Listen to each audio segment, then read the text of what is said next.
This is Alicia Harris and Elevate Higher, and I'm here with Laurel. Great house. Yes, hello. She has such an amazing last name. And anyway, I'm just super excited to have her on today because she has such a cool story and she's just such a beautiful soul. I'm so happy to know her. Oh, Yeah. So she's just going to, share her story of life. And we've had similar situations with dating women, same sex attraction. And we're going to talk about her experience with Jesus and share a few stories. And it's going to be fun. So let's do it. we're going to let the spirit flow here. So Laurel, can you tell me when was or kind of what was your, upbringing like? And when did you first realize that you were attracted to women? Well, I grew up in the LDS church. I'm the middle child of 5, so that may say a lot. And There you go. I moved around a lot, so I got to know many different people, so I love diversity. And my family's currently here in Utah ever since high school, so yeah, we all get along. We're all super close, grateful. And and so with context with my same gender attraction, we're going to throw it back to my mission first. I served in San Diego, California. Ooh, so fun. And yes, I loved it. I had a lot of health issues. I had to stay longer in the MTC because I was sick the whole time, and I had to say goodbye to my district as they went out into the field, and I had to stay longer. And so they put me in with another district that was 2 weeks behind me. And I kind of found it funny because they thought I was just the smartest person around, but because I already knew all the answers. Hi, No, see, that's where one of the ways that God used me. Yeah, I was sick. I had to stay behind. I wasn't well enough to go out to San Diego yet. But come to find out that the district that they put me in, they were struggling. And I didn't know until my very last day in the MTC that's Sister Greathouse, we needed you. That humbled me so quick because I was so bitter. I was not happy that I had to stay more than I had to. But no, and then so I was good, ready to go, and then I started to get sick out in the field. And so they sent me, they sent me home less than a transfer later. Wow. So it turned out to be, it was a lot of anxieties, but it was attacking me physically. So, and so I was home for about 6 months. I got to work with the sister missionaries at Utah State University, help them out a couple times a week and be a temple worker. I was one of the youngest ones. I was one of the younger temple workers before it was common to have young temple workers. So it's just me and all these lovely elderly people. It was great. Fun. Yeah, I loved it. Then I got to go back to San Diego. Then I was there for 2 transfers, and I got sick again. Same thing. So I got sent home twice due to medical reasons. And it was hard. It was hard. So but of course they had me speak every month in different wards as a return missionary.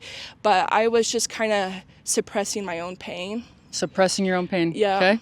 And then I had a lot of alone time, a lot of reflection, and that's when I discovered my same gender attraction. Makes sense. And real quick, when you say pain, was the pain mostly because you had to be sent home or from because you were sick or all of the above? All the above. Okay. I mean, back then, I got sent home in 2013. And back then, there was a stigma and culture that something must have been wrong with me since I was sent home early. That judgment type thing still? Yeah. But, so I let that get to me. Yeah. And then I just, I was thinking, okay, what's next? They encourage people to date, but, here I am, I dated guys before, but, I'm not really into that. So it's but, yeah. Okay, so you're kind of just, So now you have this pain masking it, but then you're noticing that you have and then that attraction because you're noticing that you didn't have attraction to men, or just because you mostly were I'm drawn to this though? yeah, I mostly didn't have attraction to men. I mean, like, to be honest, when I dated guys, when we broke up, it never broke my heart. I thought something was wrong with me. Like, I don't know why I'm like, so that's how it went for me. But, like, then I kind of noticed, like, oh, I'm more attracted to women and Yeah. stuff like that. But, Okay. yeah, so that's where it all started. I was 24 years old when I found it. And, Okay. And this is yeah. also though when you have a lot of pain and now you're noticing that. And so what happened from there? What direction did you go when you were just struggling with all this pain and you're speaking at churches and you're noticing you're attracted over here? So how did that alter your life? So 6 months after I got home from my mission, I was pretty much done speaking in different words, like these, like, oh, you've been home long enough. And then when I discovered my attraction towards women, I started to pursue it almost right away. Okay. And because I had thoughts in my mind that, like, oh, you're a failure for coming home early from your mission. You don't have a place here in the church. So I left almost immediately. Wow. Yeah. That's crazy. Yeah. Hold on 1 second. Okay, I had to double check. On the other side, there's like a green on, and then the other one was like empty. I was like, wait, is this on? We got to make sure it's on, guys. We're good. Right at a critical moment when she had that. Yeah, so that's how it all came about. I pursued dating women almost right away, kept it a secret for a couple of weeks, and then I came out pretty quickly to my family. Okay. Yeah.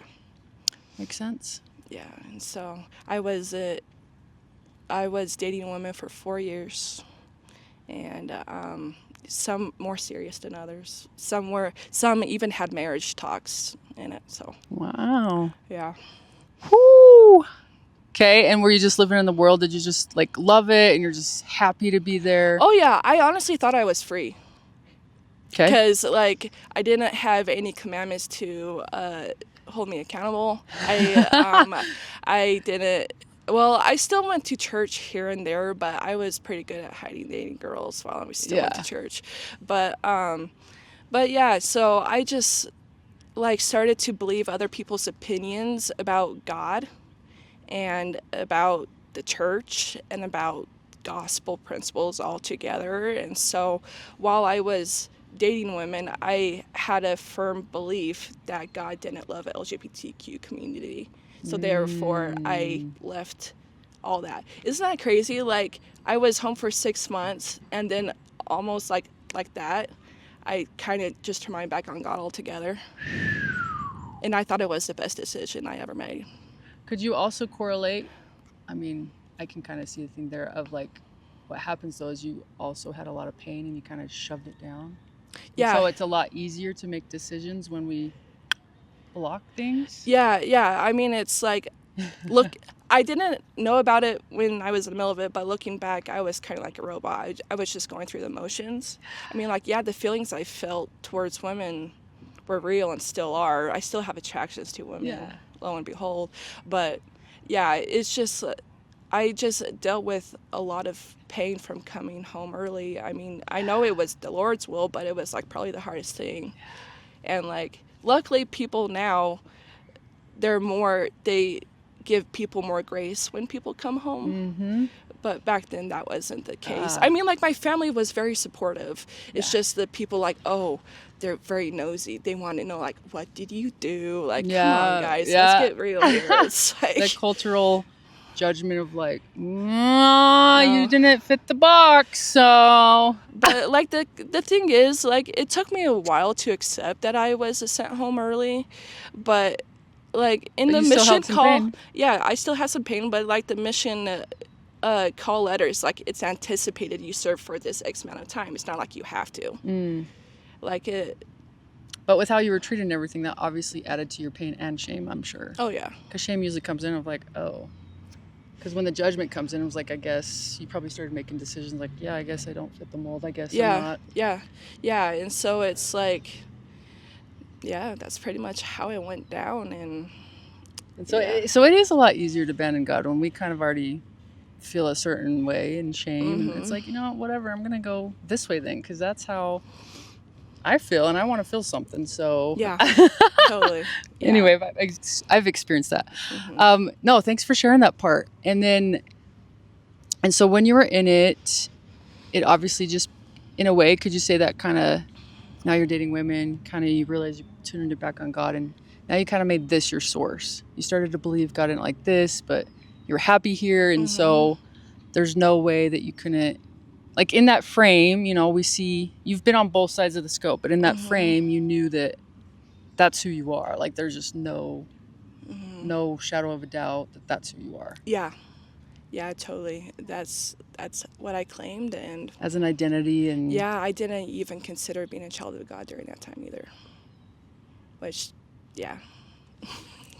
I just kind of live in my own free will. That's how I lived, and it's kind of interesting because it's like when I was living that way. I mean, I could only speak for myself. Yeah, this is your story. And so, like, I had a lot of anger. A lot of anger. Like it, because like I learned not to suppress my feeling, suppress my pain after that, because the pain being suppressed will just turn into anger. Anger is a secondary emotion of a lot of pain underneath. Yeah. And so, yeah, it was such a whirlwind, but okay. Like, so God was always in the details. I just didn't recognize it. You didn't recognize the details. He was always there. So even though you didn't believe that he loved LGBTQ and you kind of turned your back, you fully believed that that's who you were, and you weren't planning on ditching that identity by any means, right? No, not at all. Okay, so when did that kind of shift? Okay, so when I was I decided to go on a healing journey. In 2018? Yeah. And you got off your mission what year, sorry? 2013. Okay, got it. And so, but like I didn't start dating women until 2014. Okay.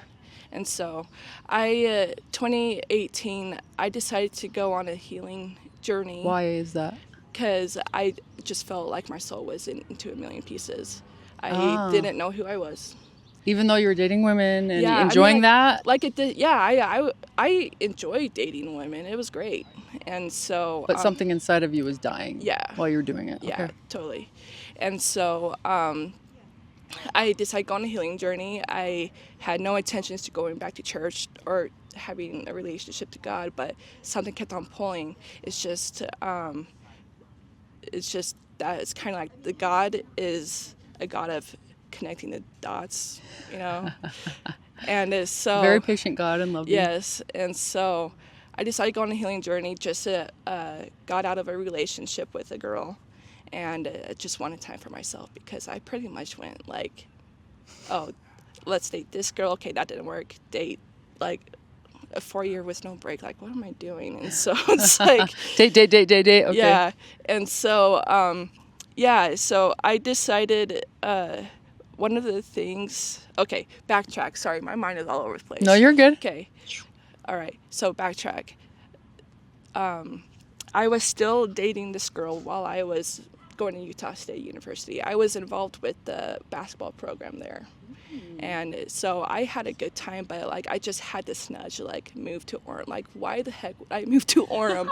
It's like, no. Utah County? Like, no. It's like, and then, but of course that feeling that thought would not go away until I at least acknowledged it. And it's like, okay. And then, so I found a job down there, and a lot of people thought I moved down to Orem because that's where my girlfriend was living at the time. And so but I knew that wasn't the case. I just didn't find out until 3 years later. And sometimes it's not about the destination, but the people who you meet there. So true. And so... Because it's always about the people. Yeah. Relationships. And so I was, when I moved to Orem, I was still dating different girls. And then and this whole entire time, I thought my family didn't love me because of the way I was living. I mean... But you just thought that was just your assumption. That was my assumption. Because nobody said anything to you. That's just how you felt. Yeah, that's how I felt. But I knew, like, knowing my family, they're very lovable people, and they're very loving. So those thoughts were just... Yeah, my own. Those other side of the thoughts we're not Yes. supposed to listen to. Yes, Okay. exactly. And so there was this one time I got this phone call from my mother, and she's like, "Hey, Laurel, we want to invite you and your girlfriend come over for dinner." And Game's like, "What?" What? It's like, okay, yeah, sure. So we did, and that started to soften my heart, because I had a very hardened heart during that time. And Sound so like it. That pain and Yeah. that's the separation right there. yeah, and so we did, and it was a good time. It's like, okay, all right, because I was the one that created that barrier between me and my family. It was all me, nothing on them. And so, and then We're our own worst enemies at times. and then it's just like I had good roommates that were active, faithful people, and they accepted me anyway. I started to see this love that I blocked off. It was like this whole shield coming off I of love my that. eyes. And then it's Because like, your heart was opening. yeah, yes, exactly. And so my heart was opening, and then I had this. I have this wonderful friend. She like walked her talk. She was one of the most Christ-like people, still is. And she knew what I was up to, but still loved me anyway. That's how it should be. Interesting. She was my visiting teacher, but yeah, I was trying I will be the first one to admit I would always try to avoid the visiting teaching, because it's like it was a wrestle, because my heart knew that I needed those ladies in my life, but my moral would be like, no, get away. But your mind? Yeah. Yeah. See, the heart and the mind, when they don't agree, it is a war battlefield internally. Yeah. Yeah. And so, and then, but no, she just showed an immense amount of love. And then, I love that. so I decided to go back to church. Do you want to shout out her name? Heather. Heather. Yeah. And then, I love it. And then, I just wanted to be around her. Don't worry, I didn't have a crush on her, not like that. I just like her light is like, she's like, it was that was her superhero thing. I like, love that. Her light. And so She was an angel for you. yeah. And then so I went to church, just wanting to start from the ground up, build that foundation, and wanting the relationship with God again. Okay. And because that's what I knew what I was missing. And then at this time, I still had no intention to going back to the temple or whatever. I just wanted a place to feel God's peace. Go to church. That's it. Yeah. Feel God's peace. Yep. And then so I just started to go more and more. And then there was this one day that I had like a breakdown. It's like, who am I? Like, come on. Like, it's like God, it's like, I pray to God, it's like, I just want to feel of your love, because I believed all these years that you didn't love me because of my sexuality. And then I just felt the most familiar warmth around me. And some of the words in my mind came like, Laurel, I love you. I need you. Please come back. I want a relationship with you. I've been here all along, but so I wrestled with that for the next couple weeks, and then I decided, like, okay, it's time to get my things in order. And once you felt that, you were in. That's the relationship. You felt that love. Yeah. So this was in January of 2018 when that all happened, and then I decided that I would commit on a Saturday, January 13th, to go to work my way back, go through the repentance process and stuff like that, and commit to the atonement that Christ has already paid for, And so then I was so excited to tell Heather, but initially I never told her in person, because 2 days later she died in a car accident. Oh my gosh. And so that is so heartbreaking. Yeah. Your angel. Yeah, she's my legitimate angel. And so I felt terrible, because it's like, maybe if I waited a little longer to make that decision, she would have stayed around longer. But At least you got to meet yeah, her. yeah. And you listened and moved to Utah County. Yeah. And so I still feel her around. I still feel her Oh, I love rooting that. me on. She's like, so, because like when you said a couple minutes ago, like, yeah, she's your angel. Like, yeah, she's my legit She's still your angel. And so, and then it was a collective effort. It's like, and so I decided to still move forward, even though it was super hard doing it without her here physically. That was the next stretch of faith. Yeah. And so I decided to meet with the bishop and just to talk things through, because it was still scary. I mean, like, yeah, I have, like... Yeah, what's the scariest part in those moments? Taking that first step. But, like, what's the scariest part with the first step? Are the fears, like, what you feel like you have to give up, or you don't know what it looks like in the future? All the above. Because the unknown. Because I enjoy dating women. I had my heart set on getting married to one. Besides your soul dying inside, the other part of you really loved it. It just shows that we're not one-dimensional in a way, right? There's more than that. Okay. Yeah, and so and then in my mind, like, still back at this time, it's like nobody knew how, like, at least I didn't know how someone like me with these feelings could be active in the church. I didn't know what that looked like, let alone I didn't know of anybody that had the similar journey as me. Because a lot of people don't talk about it, Yeah, like, a lot of people just don't talk about it, but luckily now people are more open up to it. Yeah. And so, and then I decided to meet with the bishop, because I really had my heart set on getting back to the temple.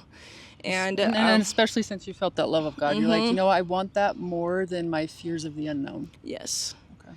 And so I still have fears of the unknown, but like, who doesn't? I choose to have God prevail in my life, so at least I have that. I love that. So nothing's more powerful than that. And so I didn't tell anybody I was meeting with the bishop.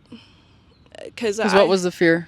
There was, like, no fear. I just wanted to make sure I was doing it for myself. I see. That is so key. I want you guys to hear this. She was never pressured into this decision, this direction. You felt like that was your direction. And I kind of had a similar situation. I didn't tell a lot of people some things early because I'm like, I want to know for myself what I'm going to do. I want no pressure. This is a me journey. Yeah, totally. And so I was with it for about, like, 4 to 5 months. 4 months or so. Okay. And so, but my sister, she was the first one I told, because she told me, like, hey, our friend is getting married in the temple on this day. She doesn't know where you're at, but she wanted to invite you.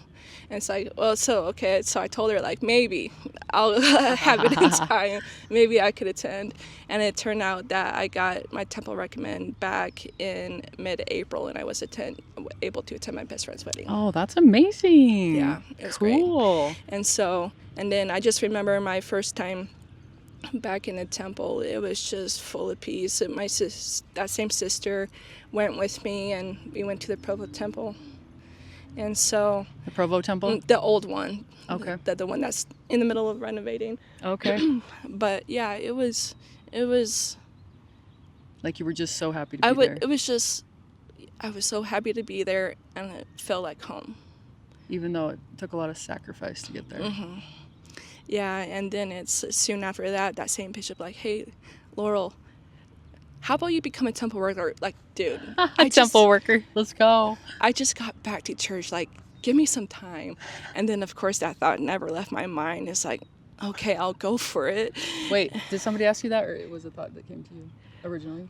No, the bishop just said it out of nowhere. Yeah. I love it. It's like, but in my mind, it's like, I just got back. Like, are you sure? It's like, do same-gender attraction people even work in the temple? If not, I'll be the first one. Sure, why not? I'm sure there's so many people, especially women are just fluid. It's like whatever. Oh yeah, totally. And so I, at first, they understand that life happens, but they ask for a 2-year commitment. Like, okay. Oh, they do? Yeah. I didn't even know that. Yeah, and so, so after that, I became a temple worker. 2 years came and gone. Did you love it? Oh, I loved it. Did But you have some cool experiences? Just like, oh, wow, I just can't deny this. oh yeah, I had so much peace. I always looked forward to it every week. And I ended up being a temple worker for 7.5 years. Whoa. So That's wild. yeah. Congrats. That's super rad. Yeah. I haven't done that one yet. No, the sisterhood there is nothing like anything else. Really? So, I love that. And so, but yeah, it took a long time for me to get to where I am. But yet the Lord is always within our reach, and we just have to reach for him. Yes. And because it is a choice to choose a different path, or to even see if there's something else. Mm-hmm. Be kind of open. Yeah, that's because we have to choose the Lord. He always chooses us, but mm-hmm. he respects our agency. Yeah, exactly. And that's the beauty of it. Like, that's how we learn and grow, is to exercise our agency, right? Yeah. Exercising our agency, yes. But yeah, so yeah, that's where I am, and it was quite the road, but I'm happy where I'm at right now. Yeah, I love that. Thank you so much for sharing. Is there, what would you say is maybe like your next stretch in life, or your next step, or something you look forward to, or any other kind of fears, or just anything you want to share with, like, obviously life always comes with a next level stretch. I'm always learning to always be humble, because the Lord will take you to places that you do not expect at all, or different ways. If you stay humble. Yeah, because my life has turned so many unexpected bends, but yet because you're open. Yeah, but the thing is, that's always constant, is the God's love for everyone and us, and that's what keeps me going. What's next in my life? I don't know. It's like the Lord knows, and I just have to letting him guide you. Letting him guide me, and yeah, and he's wanting and willing to guide everyone, no matter who we are. I love that. Could you, what would you say being humble truly is or feels like? Ooh, that's a good question. Submitting. Because we heard that word so much, right? Yeah, it's just like taking a step back and letting the Lord guide you. I had to swallow a lot of pride to get to where I am at today. I had so much pride. I was very stubborn. I didn't want to admit that I was feeling those feelings to come back to church, but that was like a first step of being humble. So the pride mostly came when you left and you had kind of what you wanted, so that was your pain and your pride. Because underneath pride usually is pain too. Yeah, totally. Okay. But yeah, it's just like, keep going, living life, like, leaving that heart open. What would Jesus do, and just figure life out. I'm 37 years old and I'm still trying to figure things out. It's okay to not to know everything, because like, if we did know everything, where would faith come in, right? The test of your faith is going into the unknown. Like, and trusting the Lord. I mean, it's like, and doing it with intention. Yes, intention. Because it's like, yeah, I've been back to the church for a good number of years and going to the temple and X, Y, and Z. But then, like, not too long ago, last fall, I realized that I was just being complacent and just kind of going through the motions and not doing it with intention. And so, like, I had a friend of mine, like, she helped me out with how to be intentional about God, because that's where, at least for me, being in intention with God helps me get to where I'm supposed to be and become the person that he wants me to be. Like, you can get lost without intention. Yeah, a lot of people may think it's like, well, you could become anybody you want to be and God will still accept, like, yeah, but like, yet that's a fine line. I want to be on the same page as him with my life. Yes. It's almost like co-creating with him in alignment, because he still wants us to use our mind and our heart to co-create something with him that's in alignment, and then take those steps forward and be like, yeah, I want that. Okay. Yeah. If you want it for me, like, let's create this. Show me how to do it, and I'll just follow these steps. Yeah, because like when I gave up my own will for the Lord's mine, it's like yeah, I still don't know everything or how things will pan out, but at least I have that peace within my heart that I'm being guided, and I'm still learning how to trust on Trusting. something. I'm working on it. There we go. There's the one. And being patient. Trust and patience is a hard one. But like, I know He's molding me to become the person within that I'm meant to be. Yes. That's the beautiful part, is allowing ourselves to just be open and being molded. Not that He wants to take everything away. He's just trying to mold us into becoming something so unimaginable that our human little brains can't really comprehend. Yeah, exactly. If we'll let go. Yeah. And so, but yeah, it's okay to let go. It's okay to make mistakes, because that's how we learn it. Like, nobody's perfect. We are human. We will never be perfect. We're here to be perfected. Yes. And that's the molding. And becoming whole in Christ. Yes. And so. Amen, sister. Yeah. All right. Now I just have a fun random question. Okay. Let's hear it. If you could spend 24 hours with anybody, dead or alive, who would you choose? It's just random. It's okay. I feel to like, ask questions to and hang out with. Yeah. My grandpa. Aww. He's been gone for 6 years. I miss him. Oh, I love that. Yeah, it's like, but like I feel him near. It's but like, yeah, my grandpa. Him and I have the same sense of humor. Okay. Okay. But yeah, so yeah, I love that. Sometimes I just want to ask him, like, let's tell me what's going on. Like, I want to know what you're up to, because I personally have a belief that there's a life hereafter. Yeah. And me so too. I just want to know. But, or other than that, Jesus, that would be legit. So if you were hanging out with Jesus for like 24 hours, what would you ask him? Like, what would you really want to know?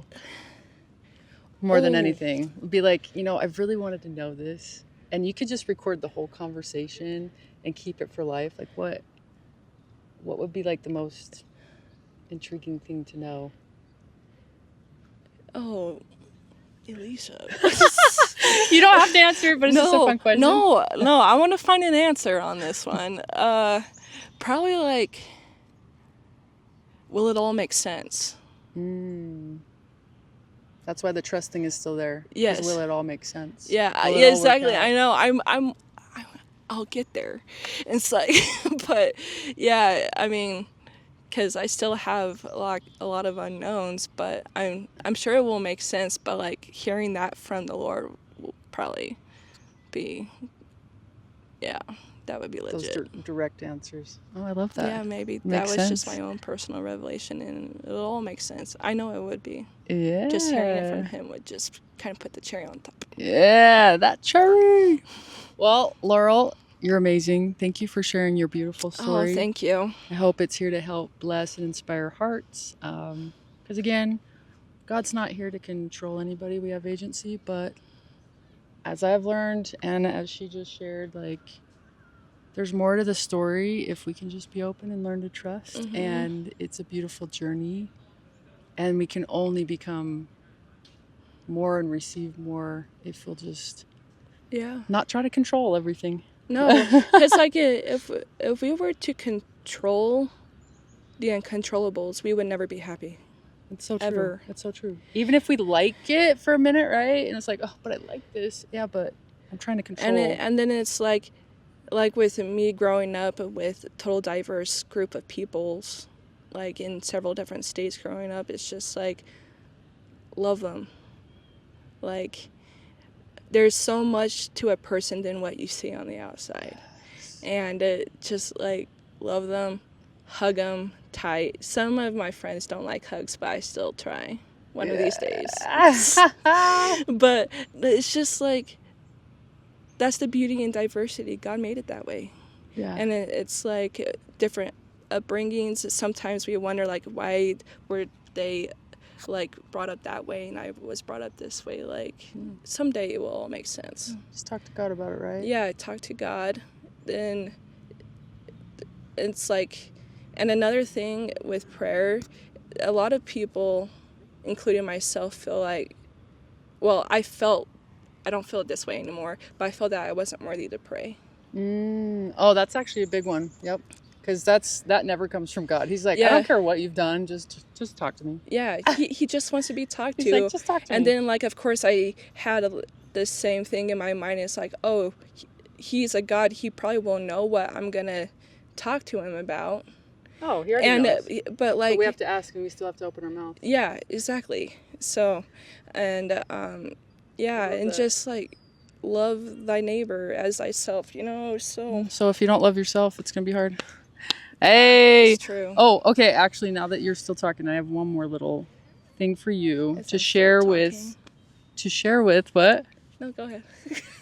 To share with any other woman or man that's struggling with same-sex attraction, to maybe remind them that, hey, just because you feel that way, that's like, there's nothing wrong with that. Like, it's okay. You can be attracted, right? Yeah. It's like, because I the more I deal with even more clients with same-sex attraction, a lot of it is rooted from a young age of being attacked internally of like, oh, I feel this way, I don't fit the box, just because I'm attracted, I am awful.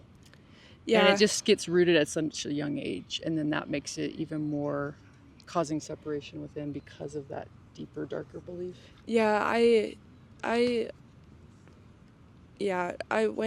you didn't know until maybe you were later, so that's a different scenario. Yeah, looking back, there were signs. But you kind of didn't realize it. You're like, oh, okay. No, not until after my mission.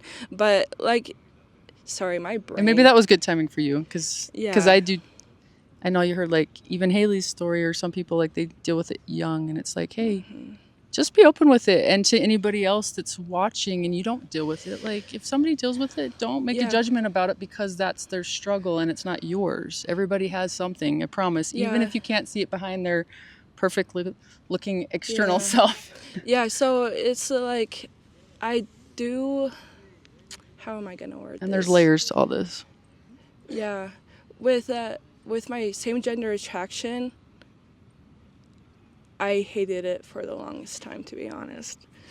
But now it's like I've accepted it. 'Cause you've hated that you've had to deal with it. Yeah, but now the same gender attraction itself is not a trial for me. It's just how people treat me because of it. But it's getting better. People are becoming more open, and so it's just, even if you're not living in that lifestyle, they still they're still perceived. Yeah. Notations, even if it's like, oh, well, even if it's there, they still have like these judgments sometimes. Yeah, but like people are more open to it than we think. Yeah, they totally are. Because my stake president asked me to give a fireside talk based on my experience with it. Well, they also see that it's one of the biggest things that's going on right now. Yeah, and then besides that, like my bishop's like, hey, I heard you did a good job. Well, you talked about it in the word, like that was I was more nervous about, but they were also loving about it. They're loving, yeah. And so it's like, it's okay to have those attractions. Just acknowledge it, because if you keep on running away from it, it'll just keep on chasing you. I don't know. That's how it was for me. Just let it come to light and just walk one step at a time. Yeah, exactly. Walk one step at a time and ask God of how to go about it, because for the longest time I thought like, why me? Like, why? Yeah. And then of course it's like, and then I would often pray the gay away too. That doesn't work. No. But yeah, so just keep on keeping on. Keep on keeping on. I love it. Well, Laurel, thank you so much. I do know that this is going to help somebody out there. Even if it's one person, it's one person. Hey. If it's more than one person, great. Welcome to the club. Anyway, hope you all have a beautiful day, and turn to God, walk with God, and elevate higher.